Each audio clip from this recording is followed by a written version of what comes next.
Hey, everybody, welcome. Is that a Beatles song? Let's come together. Yeah, it's a long intro. Yeah, it's a long intro. That's our. There we go. Thanks a lot, Kurt. Hey, everybody. Thank you to another terrific edition of Deborah Kobylt Live. And we're just going to get right to our guest who's on the line from Miami. This is Jon Warech. Thanks for being here, Jon Warech. Thanks for having me. Jon wrote the wildly successful book with Byron Scott and Charlie Norris called Slam Dunk Success, Leading from Every Position on Life's Court. This is a terrific read. I read it twice, actually, over the weekend. I scoured it. Friends of mine were reading it. It's a great book. And the reason why we have Jon on today is because I was very interested in the entire process of ghostwriting and how he wrote this book. Another note, just for all of our viewers, I was on the phone extensively today with Charlie, and Charlie and Byron are going to be joining us in studio. Actually, not this week, but they're either going to be coming on with us next week. That would be July 12th, or they're going to be coming on July 26th. We're trying to coordinate their schedules. So that's going to be something to really look forward to. But right now, we have the guy who spent a lot of time with them both to talk about their journey into writing this book. So again, Jon, thanks for being here. No, thanks for having me. So for those who don't know, and you have to probably live under a rock if you don't know, Byron Scott is quite a successful three-time champion of the Lakers, NBA champion. Twice took the New Jersey Nets to the NBA Finals. He won Coach of the Year with the New Orleans Hornets. And he coached the Lakers, I guess, the 2014-15 season and also 15-16 season. He played with Kobe Bryant when Bryant was just a rookie, and then he coached him on his last game. He's got quite a success story from the beginning all the way on up. And then, of course, Charlie Norris is a very, very successful businessman. He's known for turning around companies. He's got a terrific attitude on how he approaches his business ethic. And the two of them met in a very, very interesting way, didn't they? Yeah, they did. They met in the gym, and especially in the gym, you would think that they were a bit of an odd couple, but they hit it off and realized they had a lot in common, especially when it comes to leadership and how they live successfully in life and in the business world. Yeah, I actually think we have a little YouTube clip of them talking about why, because you're right. If you look at the two of these guys, and by the way, I work out at the same gym. Charlie and I were talking about this morning. I also go to the same Equinox, and I've seen them both just sort of sitting there chatting away on the treadmill, and little did I know that over the past couple of years, they were talking about writing a book together. So let's hear them talk about that. And I'm not sure whether I said to B or B said to me, there's a book here. You said it to me. You said, I think we should write a book. Yeah. I think we should. They're adorable. I think we should write a book, and we can write a book about our workout. We can write a book about our leadership, because we had spent a lot of time on those machines talking about our respective leadership styles. It would be fun.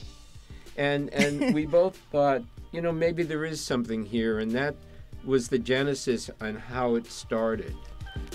I love that. So these were two guys, spending their morning, every morning virtually, on the treadmill, talking about their business philosophies on and off the court, and then it morphed into this terrific book. How did you meet them, and what was it like getting together with them to write this? Well, we were set up through, agents and business contacts and that sort of thing. Mm-hmm. But then I went out there and spent a good amount of time with them, first writing a proposal, and then, obviously working on the book after that.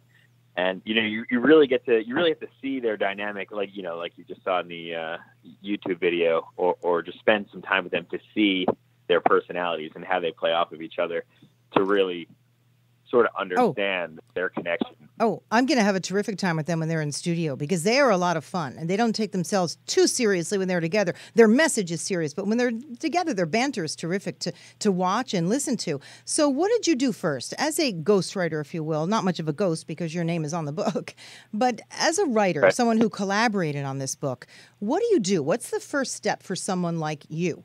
What do you do? You go in with the background, you sit with them for a couple of hours. What's the process? Yeah, I mean, I did a little bit of research ahead of time. Obviously, I knew more about Byron's career going in than I did Charlie's. But I did a little research on both of them, and then when we got together, it's really about learning who they are as people. So one of the first things we did was go to the gym and see what it's like there and how they interact, and not just how they interact, but how everybody else in the gym sort of interacts with them.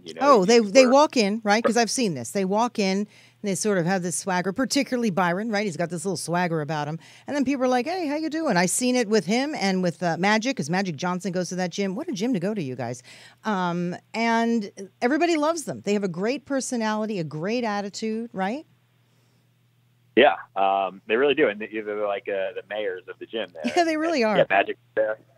Magic was there when I was there. You spend time talking to him, and all of a sudden you're just working out with Byron Scott, Magic Johnson, and Charlie, and it's quite an experience. So that was one of the first ththings I did, and you really get to know who they are, and they're also very competitive too, even when it comes to stuff in the gym, and also with they play cards and do all sorts of things. So it's fun to watch their it's fun, but it's also their competitive nature.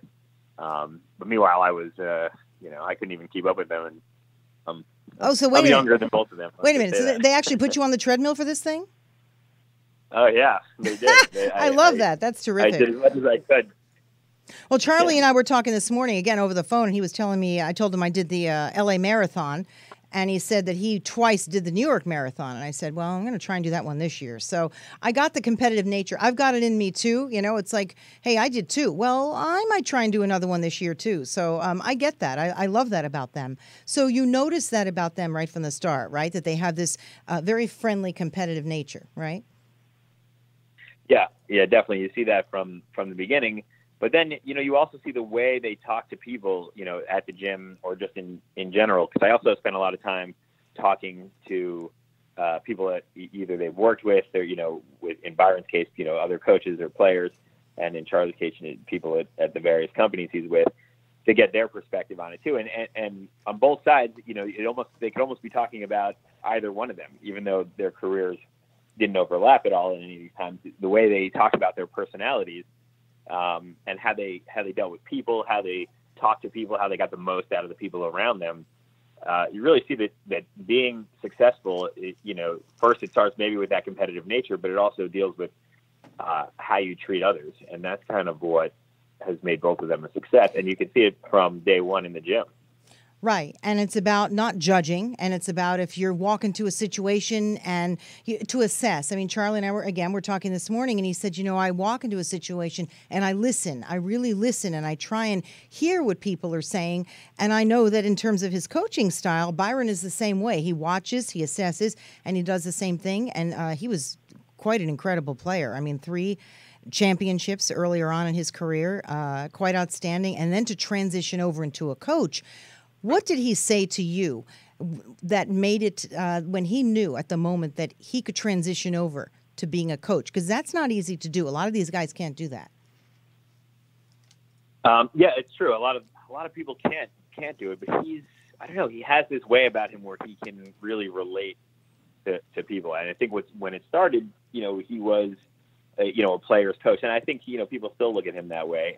And it is a players' league, as they say. So I think that helps him. I think he, when the other players see that he's won the championships and then he's also as a coach early on had a lot of great success.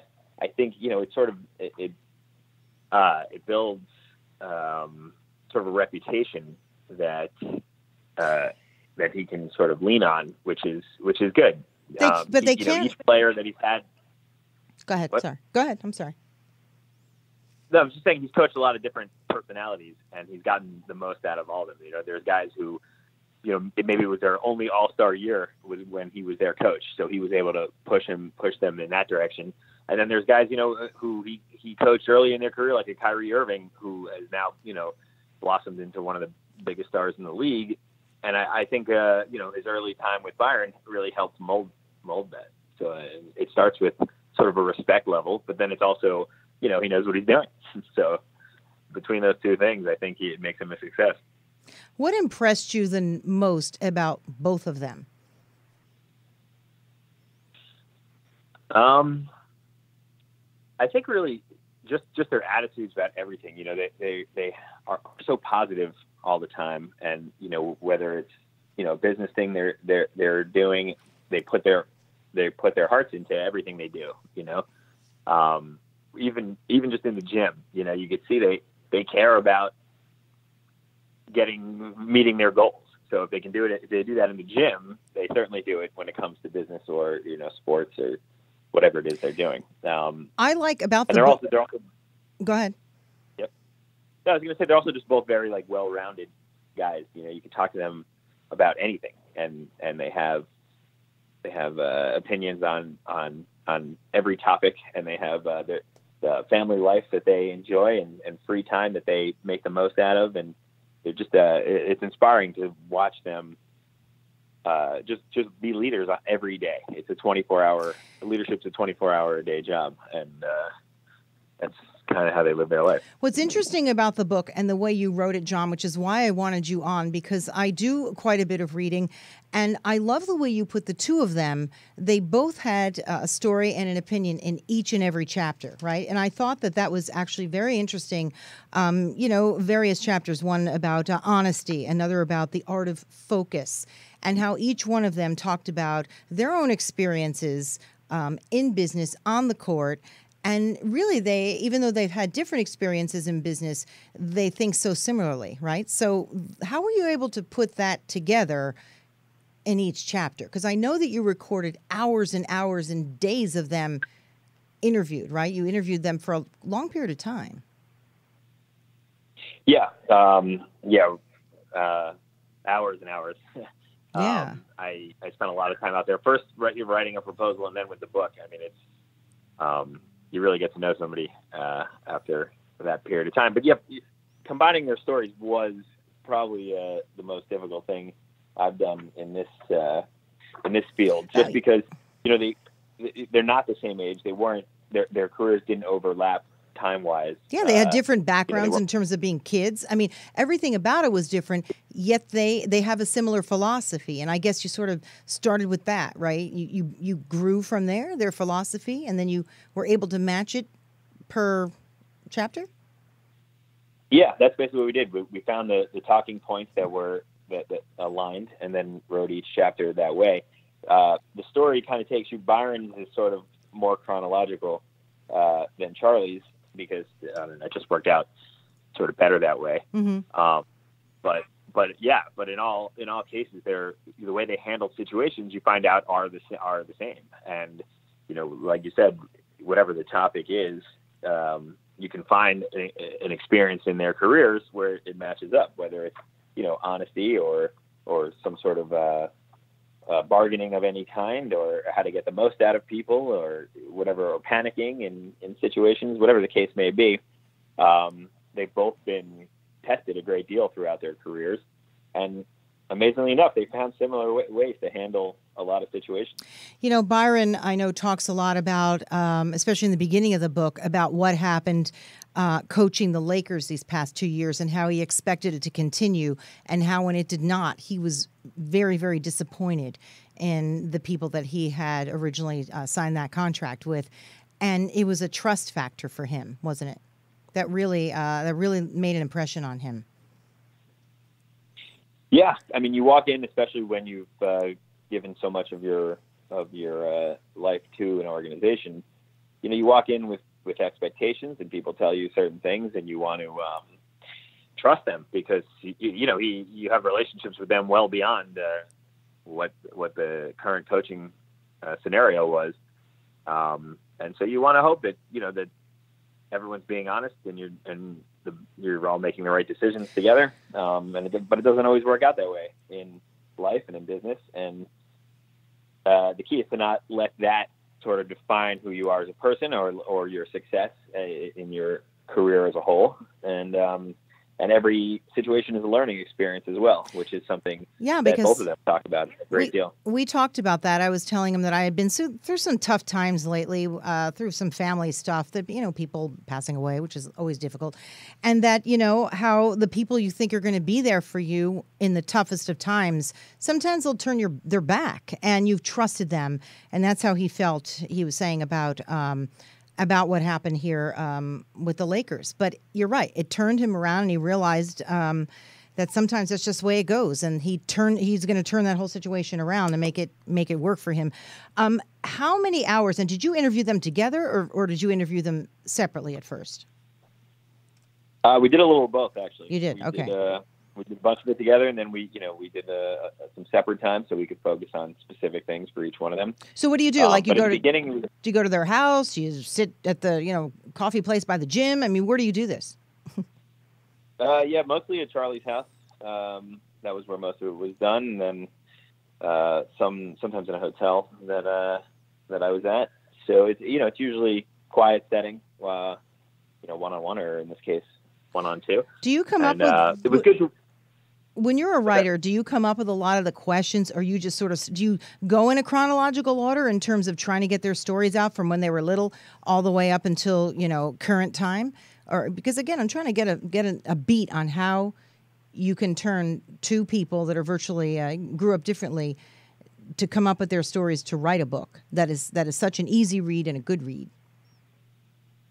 Yeah, I mean, asking the right questions is probably the biggest part of my job. And, just years in the journalism world has sort of prepared me for that. So I do go in, with the basics, things I know I want to talk about, but I really let the conversation just kind of flow. So while we might start off talking about one thing, after even just a few minutes, we veer off into something else. And then you got to let them go. In that conversation, we find chapters, we find key talking points that I know I can turn into full chapters. And then I dig deeper to get the story behind it. Because, for each lesson that's learned, and at the end of the book, there's like X's and O's, which kind of gives you a breakdown of the lessons. So for each one of those, there has to be a story that led you to that. And right. So every time a little bell would go off in my head, I'd be like, oh, that could be one of those things, and then I would sort of dig deeper on their lives. And then at the end of the day, you can kind of line up both of their experiences, even though they're like you said, very different backgrounds, very different careers. Let's talk about both winners. And absolutely. Let's talk about Charlie for a minute. What made him, if you will, the most passionate and animated when you were talking to him? Was there a particular deal that he did, or someone in his life? What would you say? Or a situation, let me know. Yeah. I mean, even the funny thing with him was, he's had a lot of great success, and he was always very, proud of the work he did, but it always sounded like he was more proud of the relationships he had with people, the way he was able to, either work things out with, in a company that he had to turn around, and maybe they had to let go of a large number of people. His ability to sort of keep the others that were still there motivated, and then, by the time he was ready to retire or leave a specific company, the terms that he left on with those people was always what he seemed to pride himself on the most. Right. He was able to have these relationships be well beyond the time he was working there. He was able to successfully turn a company around to be incredibly profitable, while at the same time, at least the people who worked for him and under him had respect for him, even when he had to let people go. And that's something that impressed me about him, that he cared about those people. And he wasn't just someone who was a cold executive. He is someone with a large heart. And I personally attribute a lot of his success to that. Aside from the fact that he's a brilliant man, he's a smart man, and very intuitive, he cares about the people that are working for him. Was there any one story in particular that stood out for you, a particular company? Well, I talked to a lot of people that he worked with. Right. And so that, there was a woman who was the HR director at, I think it was at McKesson. And, right. And she was, the that was they had. That was his first job, wasn't it? I think so. I mean, I'm I'm looking at the timeline. So, and I know you wrote this a bit ago, so I'm the one looking. Yeah. It was in there, it was in his career. But okay. So what was she saying? What was she saying about him? Just what he would say about her and what she would say about him, as far as their relationship and how they were able to he was sort of able to lean on her, when he needed advice, and how but then she would tell me how much he respected her opinion and the opinions of others, and just the dynamic there. It was just proof that all these years later, it really stuck with her and helped shape her whole career.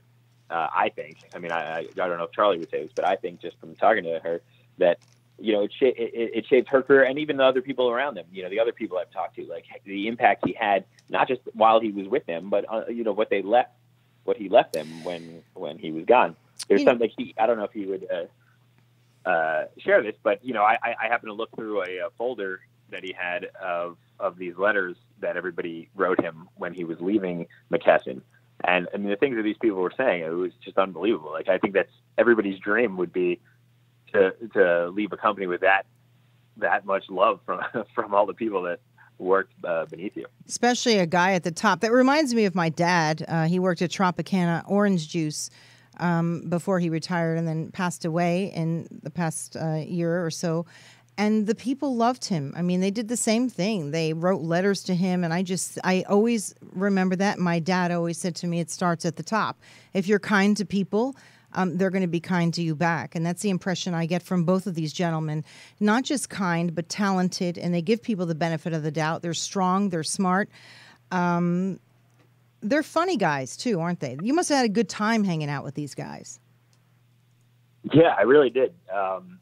And they welcomed me into their world, you know, in a way that you probably wouldn't get as a writer normally. You know, I felt like, you know, we went to dinners and stuff, and we hung out, and you feel like friends as you're writing the story, which you don't normally get on projects like this. So. Yeah, I like to say as a writer, as a journalist, I believe we get to do things and see things and meet people and get to know people that so many people don't have the opportunity to. And then it's almost our obligation to explain that to other people and what those people were like. And now a little bit about your background. You've written for People Magazine, Us Weekly, the New York Daily News, Vibe Magazine. You are currently, you freelance with Entertainment Tonight, Ocean Drive, among other publications, and you've collaborated on 2 other books, perhaps more, but at least these 2 that people would know. Kendra Wilkinson, she's the TV star of The Girls Next Door, right? I loved that show, and I love her. She's so, like, out there. She's really cool. The name of her book, you did that, 2010, I think? Sliding into Home. I want to know how you got that title. And also Jodie Sweetin of Full House. I know you told me over the phone that you were a big fan of hers when you were a kid, and then you got to write her book called UnSweetined, and it's about her struggle with alcohol and drug addiction. How did you approach those differently from this book? Well, the difference was those were more, you know, straight memoirs, so you're really just focusing on the highlights of their life, the turning points in their lives. This is a leadership book, and it's also, like I said, it's 2 stories, so you're sort of comparing the 2, but you're not necessarily highlighting, you know, turning points in their lives as much as you are in their careers. So I'm sure there are personal stuff of both of their lives that made huge impacts, but it might not have made it into this book necessarily. Whereas with Jodie and Kendra, you're really focusing on like the personal side and less about their business, even though they're both very successful at what they do. As a writer and a journalist, how did you then get into this line of work, writing other people's stories in their voice? Because, again, what impressed me about you is how you capture each one of their voices very individually and distinctively. It's a real art. Is that just something that comes to you instinctively?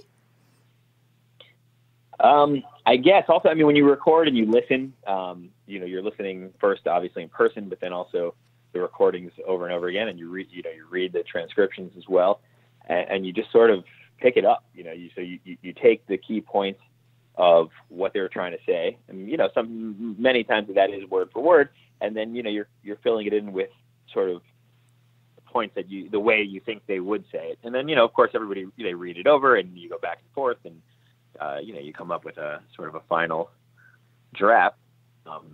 But in the end, you spend enough time with a person, you almost become them for Isn't that true? It's kind of like being an actor. Somehow you just become them, and you wake up in the middle of the night, and oh my gosh, they're on your mind, right? It's like Byron Scott is on your mind as you're waking up at 2 a.m. Isn't that happens to me? If I'm doing a story or I've got somebody like that on my mind that I'm about to interview, they live with me all the time, and it's almost hard when you're finished with a project to let that go, isn't it? Yeah, it's true. I mean, there were nights, I'd wake up in the middle of the night because I'd be thinking of something and I would scribble it down somewhere, and that would the next day when I was writing, that would work itself into the book somehow. So yeah, you're really thinking about it all the time, and then when it's all over, it's almost like it's sad a little bit that you're done with it because you've attached so much of your life to it. Yeah, the good news is you stay in touch, especially if you've had a good relationship with them, which I know you did. So this book is pretty much a read for anybody, right? I mean, I'm a mom and a journalist, and I dabble a little with acting. And to me, I found this a great read, and I got a lot out of it, with their attitude in life and how they approach things. I find that I'm very similar. I try and approach it with a really positive attitude.